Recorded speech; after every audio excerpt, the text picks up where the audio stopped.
Halo rekan-rekan semua, teman-teman semua, kembali lagi bersama kami di podcast Bincang-Bincang Pintar yang dipersembahkan oleh Law Firm Dr. Togar Situmorang, episode kesekian ya. Dalam topik kali ini saya tidak sendiri, ditemani oleh rekan saya Zipan Boy.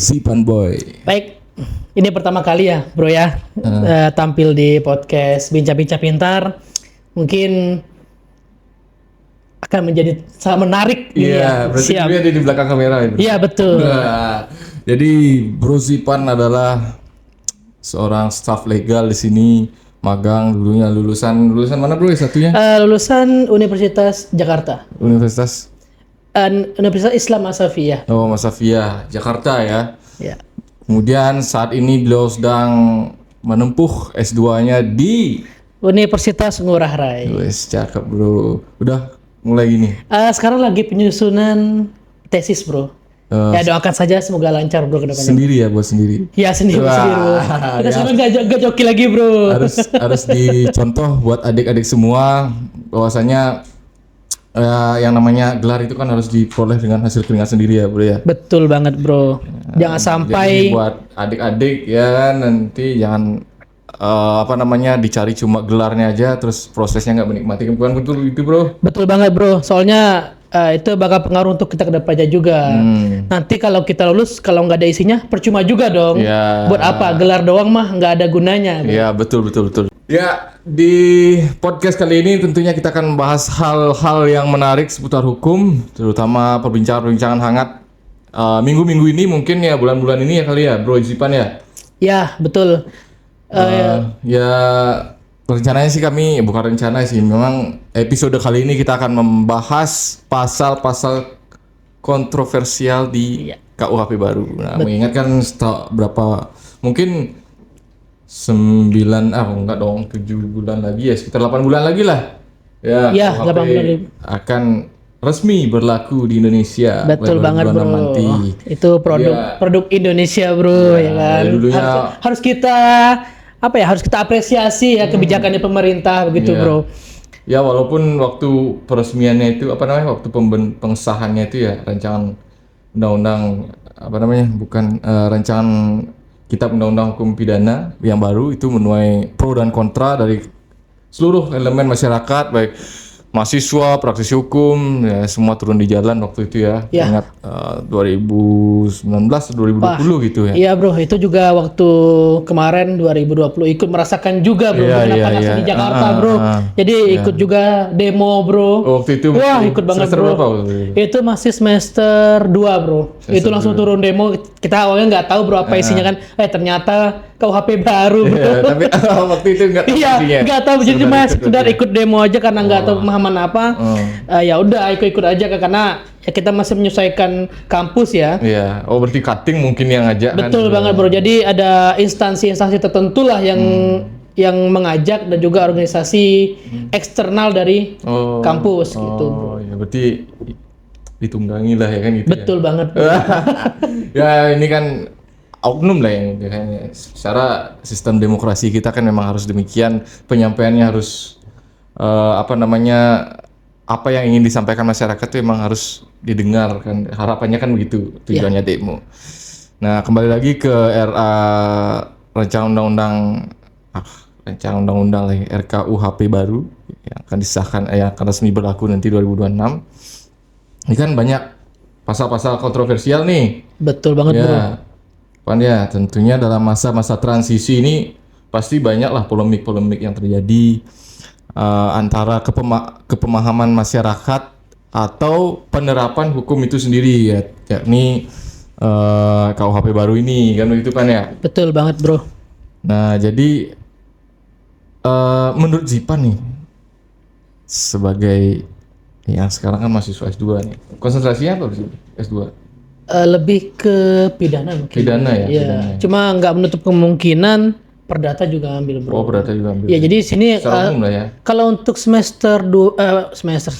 untuk S2 itu jarang berfokus kemana bro. Oh berarti untuk gini ya, sesuai minat. Iya betul. Jadi kita nanti juga pas tesisnya kita yang nentuin sendiri mau ambil perdata atau pidana. Oh berarti nggak kayak S1 lah ya. Ya kalau S1 kan kita harus memang menjurus lah. menjurus kemana? Ada pidana, perdata ataupun misalnya kayak HTN. Ya. Oke. Nah, biar isinya ini ada dagingnya lah podcast ini Ya, kan. betul. Ya, ini kan kita akan langsung bahas RKUHP baru. Jadi Zipan dengan latar belakangnya yang sekarang sedang menempuh S2 di salah satu universitas di Bali. Nah, menurut Bro Zipan nih, nanti saya akan juga menanggapi ya pernyataan Bro Zipan ya. Kita tahu kan KUHP ini kan sudah sejak 1918 ya kalau nggak salah, itu bernama Wetboek van Strafrecht. Itu adalah hukum atau undang-undang peninggalan Belanda yang diwariskan ke Indonesia, kemudian dibentuklah KUHP kan gitu. Ya, betul. Jadi sebenarnya udah cukup lama ya KUHP ini. Nah, mungkin penerapannya juga sudah tidak efektif lagi di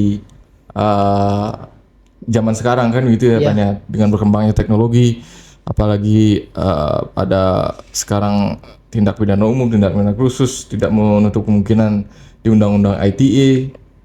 Ya banyaklah modus-modus kejahatan sekarang yang tidak bisa terpacu pada undang-undang yang lama. Ya. Menurut Zipan gimana nih Pan, tanggapannya Pan? Apakah sudah memang saatnya ini berganti atau bagaimana? Menurut pandangan saya pribadi ya, akan gede ya. Nah, sebenarnya kalau untuk rancangan KUHP ini sendiri dari tahun 2004 itu udah dirancangkan, Bro. 2004 ya? Iya, jadi 2004 ini udah ada rancangan, tetapi semenjak sebenarnya kalau untuk KUHP ini, RKUHP ini masuk dalam program prolegnas itu ya, proyek nasional ya. Legislasi nasional. Nah, habis itu namun dalam beberapa pergantian kepresidenan, ada masa presiden dari Berarti 2004 berarti Susilo dari SBY. Nah, dari SBY itu udah mulai, Bro. Jadi semenjak Jokowi juga sempat dibahas, tempat itu memang proyek nasional. Jadi harus dibahas, tetapi banyak kejadian. Dan juga sekarang ini juga banyak draft-draft yang berbeda. Jadi kita belum tahu pastinya yang mana, dan juga pemerintah masih mengevaluasi sampai sekarang ini, Bro. Iya sih, benar. Nah, cuma terkait RKUHP yang baru ini ya, kalau menurut saya ya, pandangan pribadi saya, emang sudah sepatutnya diganti lah memang, Bro. Iya. Betul, Bro. Soalnya kan satu, itu udah terlalu lama tentunya isi daripada pasal-pasal yang termuat di sana tuh udah nggak efektif lagi mungkin ya untuk diberlakukan saat ini. Dimana kita bisa lihat di pasal-pasalnya itu mungkin ada dendanya cuma 5.000, 2.000 ya, terlepas dari hukumannya yang memang berat. Menurut saya ya emang udah sepatutnya disahkan aja gitu di tahun ini RKUHP itu. Iya, sangat betul, Bro. Jadi menanggapi juga yang dipertanyakan sebelumnya tadi, Bro ya. Memang untuk sekarang ini karena banyak kejahatan-kejahatan yang tidak bisa kita bandingkan sama yang dulu ya. Iya. Jadi perkembangan teknologi dan juga SDM-nya sekarang sudah meningkat drastis. Jadi pelaku-pelaku kejahatan itu udah banyak banget modus dalam melakukan kejahatan tindakan itu. Nah, makanya perlu kayak pembaruan hukum lagi dan juga peningkatan pasal-pasal yang saat ini mungkin masih rancu ya. Iya. Jadi sangat penting, Bro, untuk melakukan pembaruan, Bro. Nah, itu tadi ya kan memang kalau berarti kita berdua sepakat nih sama-sama diganti nih ya. Sepakat banget, Bro. Sepakat ya, terlepas itu udah disahkan, cuma berlakunya kan 2026 gitu ya. Iya. Disahkan itu kan 2023 ya kalau nggak salah ya. Disahkan itu 2023. Atau 2022 gitu, lupa. Iya. Mohon koreksi kalau salah. Tetapi untuk antara 2022 2023 kan berlaku tahun 2026. Nah, ada beberapa pasal yang menurut kita nih kontroversial nih. Kita udah rangkum nih beberapa, cuma kita nggak bedah ya seluruhnya Iya, di sini. betul. Kalau dibedah seluruhnya, mungkin berapa episode ya, gitu ya. Nggak bakal selesai nih kalau cuma satu episode ini. Ya, Yang pertama ini adalah ini pasal penghinaan presiden dan lembaga negara. Ya, itu kan termuat dalam KUHP baru kan, menghina presiden atau wakil presiden dapat dipidana penjara hingga 3,5 tahun. Itu termuat dalam pasal 218 sampai 220 KUHP. Nah, intinya menghina lembaga negara di sini seperti DPR, Kejaksaan dan Polri bisa dipidana 1,5 tahun penjara. Nah, itu gimana?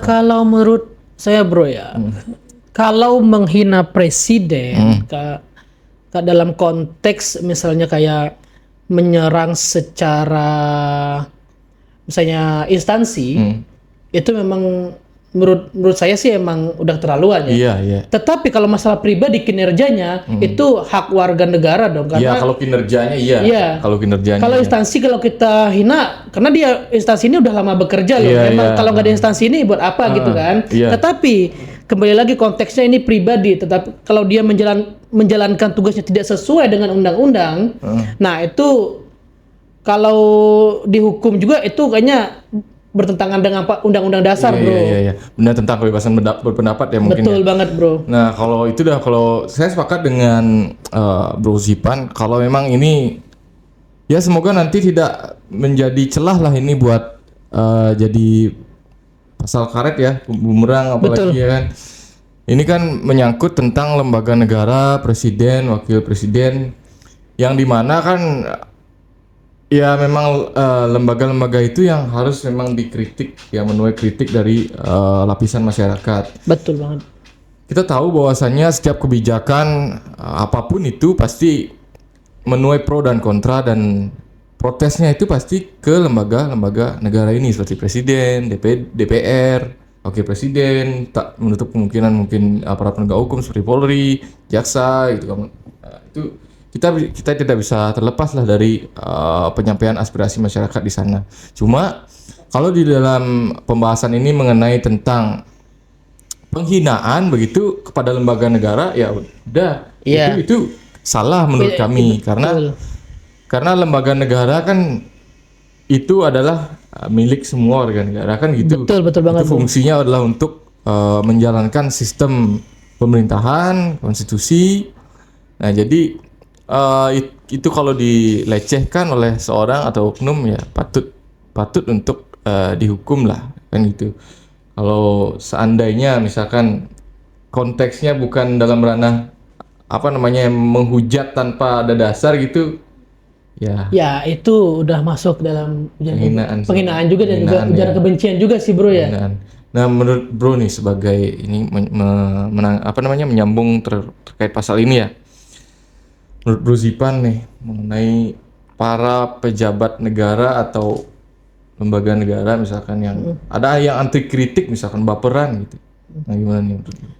Kalau yang anti kritik ya, bro ya. Menurut saya mah mendingan jangan jadi pejabat ya. Jadi pejabat, bro, ngapain? Iya, betul. Di dunia ini nggak ada yang bebas dari kritik, bro. Iya, betul. Ya hal kecil aja lah kalau kita kayak misalnya di kampung-kampung lah ya. Di rumah tangga lah. Iya, di keluarga gitu. Betul, berubah sedikit aja tingkah laku kita udah pasti dikritik sama orang. Apalagi kalau sekelas pejabat, bro. Betul. Sekelas pejabat ini kan punya tanggung jawab yang besar. Dia juga harus mengemban tugas untuk kepentingan masyarakat. Betul. Maka dari itu kalau misalnya tidak mau dikritik ya udah mending mundur aja dari jabatan, bro. Saya sepakat dengan Bro Zipan tentang hal tersebut. Yang dimana memang kan pemimpin-pemimpin itu yang kita bahas hari ini kan memang dipilih untuk rakyat, dipilih oleh rakyat untuk rakyat kan begitu, untuk mewakili aspirasinya dia di forum nanti misalkan rapat pembahasan apa kan. Itu nanti kalau misalkan ada oknum-oknum pejabat, kita tidak menyebutkan semua ya, mungkin ada beberapa yang baperan gitu kalau misalkan dikritik, ya menurut kami itu tidak mencerminkan kedewasaan seorang pejabat sih. Ya. Iya, betul, bro. Yang dimana kan ya mungkin kita perbandingannya antara kita dengan dia itu kan ya siapa sih yang bebas dari kritik, itu benar sih kata Bro Zipan. Kita pun mungkin di lingkungan keluarga aja dulu kan, karena belum kapasitasnya belum jangkauannya belum seluas Para bapak-bapak dan ibu-ibu yang menduduki kursi itu gitu kan. Tapi jika beliau sudah mengemban tugas kepercayaan masyarakat, apalagi disuruh atau dimintai untuk mewakili suara dari masyarakat, terus mempunyai sifat ego dan anti kritik, nah itu patut dipertanyakan. Apakah sudah menanamkan prinsip-prinsip demokrasi di dalam tubuhnya atau dalam hatinya sebagai pejabat publik atau bagaimana? Ya kan, Bro? Ya betul. Nah, cuma ini kita melanjutkan pasal ini Iya, sih, ya KUHP baru. Ini Itu cuma sedikit kita singgung intermezzo dikit lah. Betul, itu sekedar misalnya menjadikan apa ya sebagai Luapan saran. hati kita. Iya, saran juga sih sebenarnya benar, Bro benar, untuk benar. kedepannya supaya pejabat ini jangan jangan baper dikritik sama Iya. masyarakat biasa gitu kan. Soalnya akhir-akhir ini kan beberapa pejabat-pejabat, oknum-oknum pejabat ya, seperti Menteri Tenaga Kerja waktu ini. Iya, betul. Yang Dan juga ada sama kabur aja dulu tuh, hashtag kabur aja dulu. sama Menteri Pendidikan juga ada Bro yang sempat apa itu ya, yang di demo sama karyawannya kan itu. Ah iya. Nah, itu kan mungkin karena nggak kritik kan gitu, nggak terima kritikan dari masyarakat bawahan-bawahannya kan gitu. Ya sangat disayangkan sih sebenarnya, cuma mungkin ya nanti semoga aja bisa berbenah lah gitu. Ya, Semakin benar, Bro. mendewasakan diri, yang dimana kan memang beliau itu ditunjuk dan dipercaya sebagai pelayan masyarakat yang tugasnya memang mendengarkan keluh kesah masyarakat gitu Betul ya. banget, Bro. Kalau emang terpaku pada tujuan diri sendiri ya buat apa menjadi wakil kan gitu. Oke, lanjut di pasal yang kedua nih, yang menurut kita apa namanya pasti nanti akan menjadi kontroversial.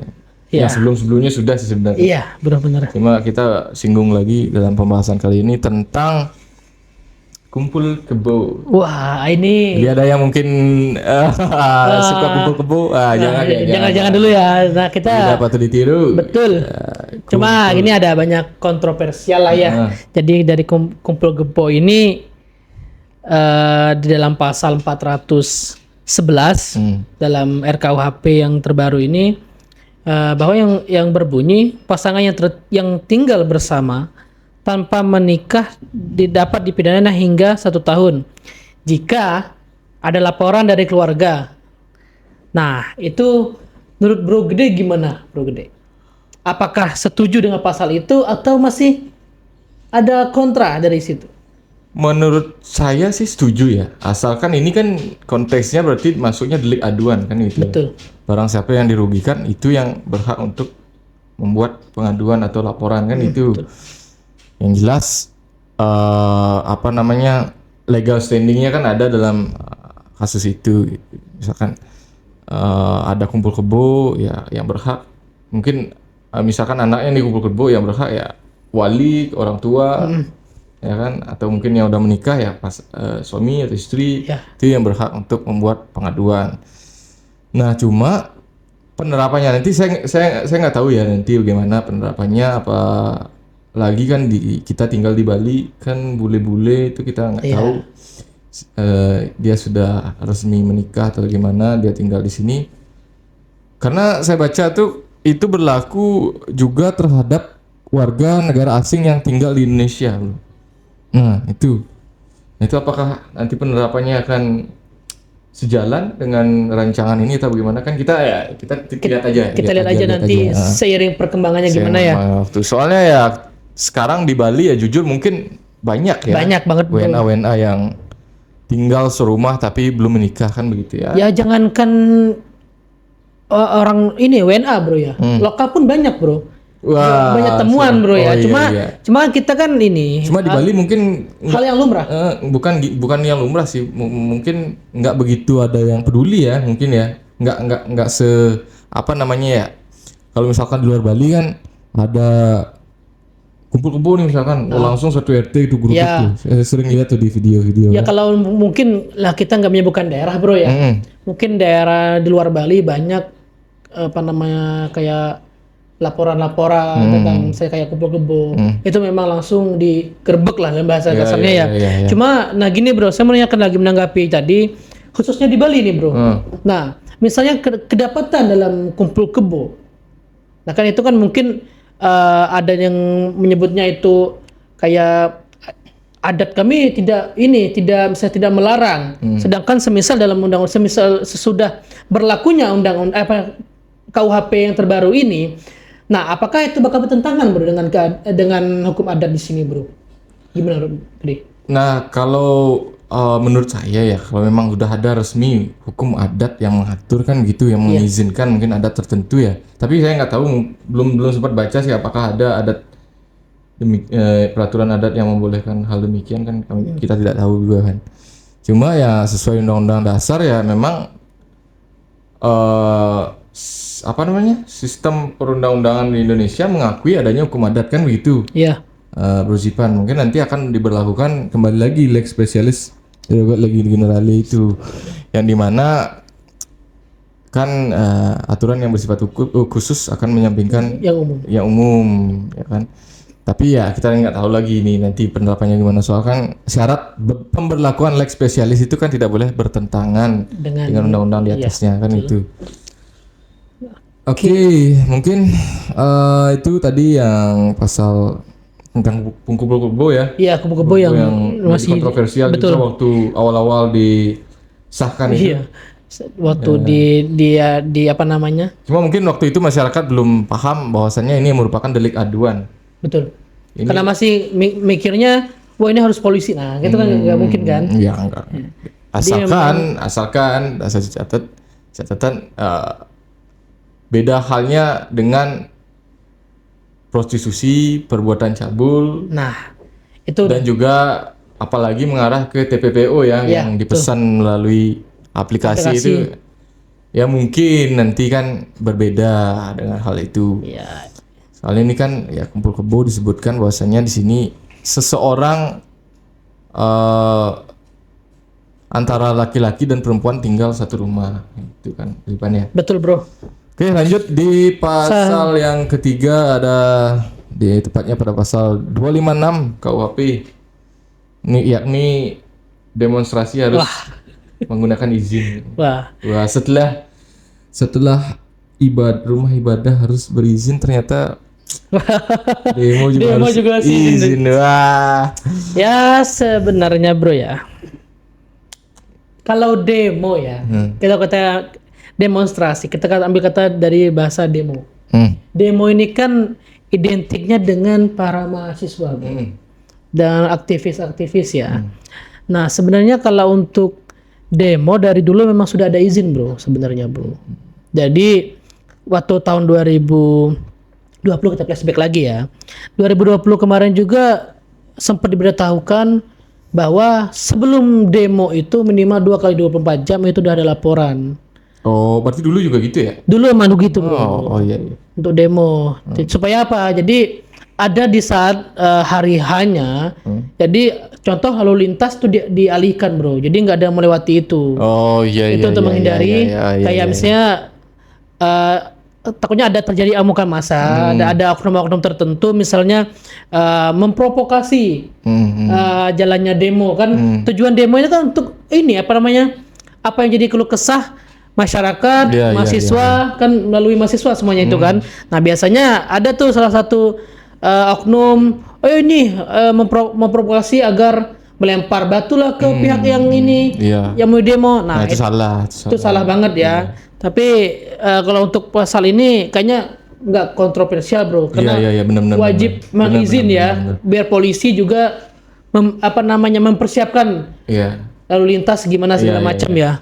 Dan tadinya saya juga gini ya, agak gimana ya pasal ini tuh ya, pikiran awal-awal saya waktu ini baru-baru disahkan itu, kenapa harus menyampaikan aspirasi harus menggunakan izinnya kan itu. Terus setelah saya pelajari, memberikan sudut pandang yang beda kan gitu, ternyata oh iya gitu kan. Karena memang sebaiknya memang berizin karena satu, agar jalannya demonstrasi ini tertib. Iya betul. Dua, agar menghindari sifat-sifat anarkis para demonstran. Betul. Ya kan. Yang kedua ya mungkin itu satu tadi sifat, agar tidak mengganggu ketertiban masyarakat yang lain. Iya betul banget bro.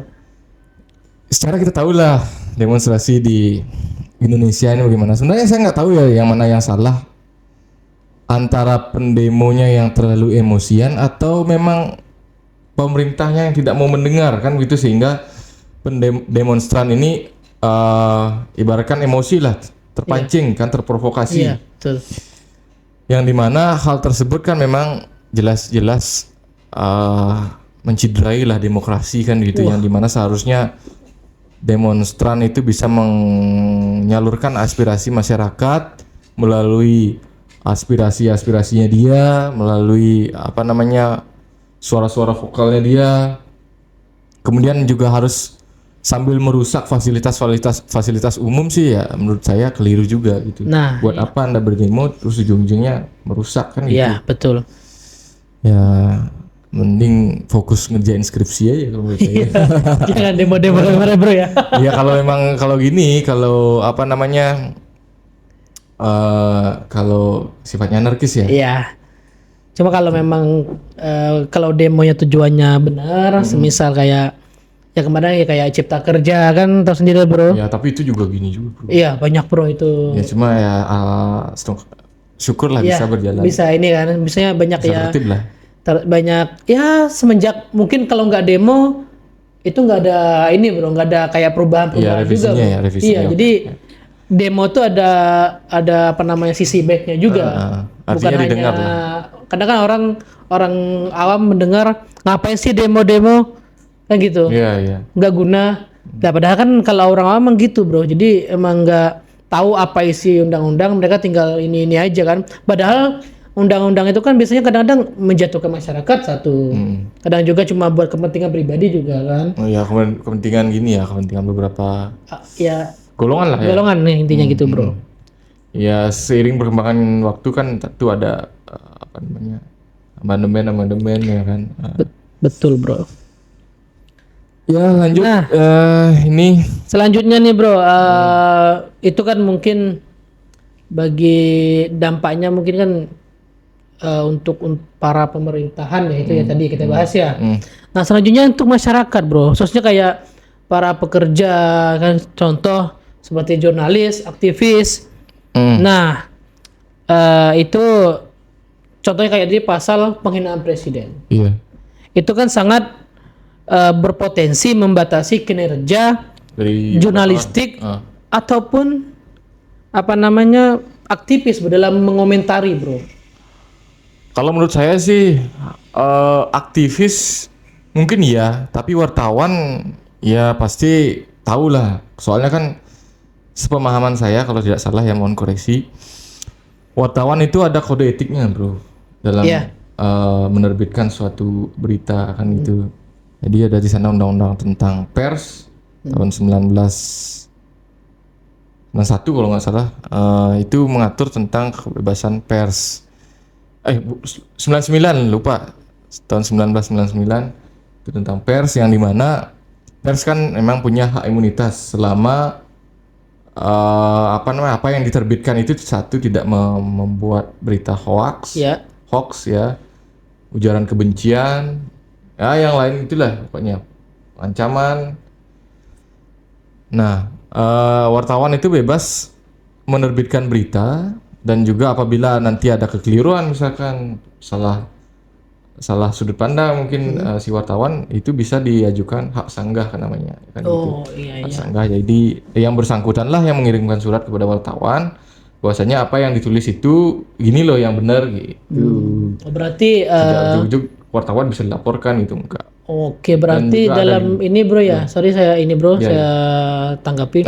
Berarti dalam misalnya kayak berita, misalnya ada suatu misalnya instansi ataupun seseorang misalnya yang tidak misalnya setuju dengan karya pers misalkan, kata jurnalis ya produknya kan, berarti itu bisa kita ajukan ke penyanggahan bro ya berarti ya. Bisa kita ajukan langsung ke yang bersangkutan, ya si penerbitnya itu. Si penerbitnya berarti.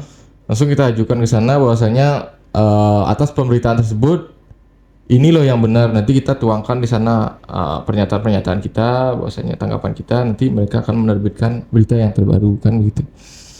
Itu Itu kalau untuk aktivis ya mungkin ya karena mereka kan frontal banget ya, dia menyuarakan pendapat. Cuma dalam hal selama itu membuatnya apa namanya yang dimuat itu adalah substansi yang perlu memang yang sifatnya urgent, yang nggak masalah seharusnya asalkan sesuai dengan peraturan perundang-undangan. Betul. Tapi dalam konteks ini adalah menghina apalagi pejabat-pejabat negara, lambang negara, instansi ya udah jelas itu milik negara, itu milik kita semua kan gitu. Identitas kita semua itu bro. Kecuali kinerjanya mereka kritik habis-habisan, oke kita pun kita setuju malah bro. Kita juga ikut biasanya mengkritik juga kan. Iya. Secara tidak langsung walaupun tidak tampil di media, tapi kita kan pasti sama rekan yang lain juga kan. Pasti kritik ini gimana sih ketentuan ini kok orang ini gini kinerjanya nggak sesuai. Nah itu bisa kita kritik, tidak masalah, asal memang benar kenyataannya begitu. Benar, sesuai fakta lah ya. Ya sekarang kan sudah bisa gini lah, apa namanya, mudah untuk mengajukan aspirasi lewat media online pun juga bisa, Instagram, TikTok kan, banyak lah tempat sarana kita untuk mengajukan aspirasi kita. Iya, betul banget bro. Oke, mengingat waktu nih ini benar, kita langsung saja ke pembahasan terakhir ya, mungkin terkait kembali lagi nih ke rancangan undang-undang atau rancangan KUHP baru nih. Iya.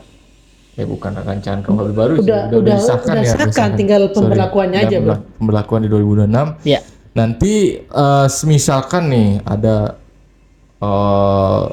hal-hal yang dikiranya masyarakat belum pas, nanti kan sesuai dengan ketentuan di Mahkamah Konstitusi kan. Betul. Itu barang siapapun kan bisa untuk uji materi di sana. Betul banget bro. Pemohon kan itu. Betul.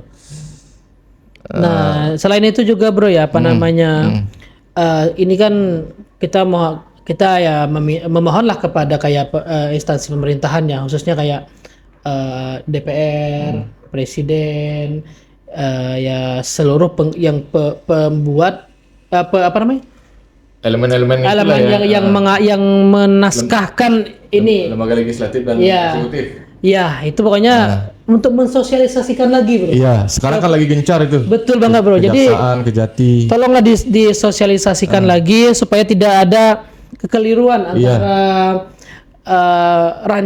bukan rancangan sih, kayak draft KUHP yang terbaru sama yang lain kan sekarang banyak draft, bro. Iya. Yang saya sampaikan di awal tadi. Nah, makanya kepada yang anggota legislatif, eksekutif, tolong diperjelas lagi draft mana yang mau dipakai gitu. Iya. Ya pastinya.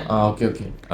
Juga ini sih terkait sosialisasi memang perlu digencarkan oleh pemerintah sekarang, terutama menyasar di perguruan tinggi. Betul. Instansi pemerintah, terus tidak menutup kemungkinan di lingkungan sekolah mungkin. Ya. Karena hukum kan kita tidak boleh tidak tahu ya tentang hukum. Betul. Begitu tok disahkan, diberlakukan, kita semua harus taat tentang pemberlakuan hukum tersebut. Dalam hal inilah KUHP yang dimana hukumannya adalah berupa hukuman pidana kan begitu. Betul. Jadi perlu adanya sosialisasi yang selalu digencarkan oleh pemerintah begitu. Terutama dalam penerapan atau hal-hal yang lumrah terjadi di masyarakat, yang misalkan pencurian, itu patut disosialisasikan mengenai pasal-pasal ini. Itu rekan Zipan. Lumayan lama juga bahasan kita, bro ya, sangat. Ini mungkin sekalian ngabuburit kita ya. Iya. Ini sekarang di Bali jam 3:30. Jadi mungkin demikian agenda podcast atau episode podcast kita kali ini bersama rekan Zipan Boy. Siap rekan gede. Yang sekaligus paralegal di sini di Law Firm Togar Situmorang. Terima kasih Bro Zipan. Siap. Ditunggu lagi nanti pembahasan serunya. Ya siap. Kan? Terima kasih rekan gede atas undangannya. Siap. Oke rekan-rekan semua, demikian episode kali ini dalam podcast Bincang-Bincang Pintar yang dipersembahkan oleh Law Firm Dr. Togar Situmorang. Saya Gede. Saya Zipan. Kami pamit undur diri. Sampai jumpa di episode selanjutnya. Bye-bye. Bye-bye.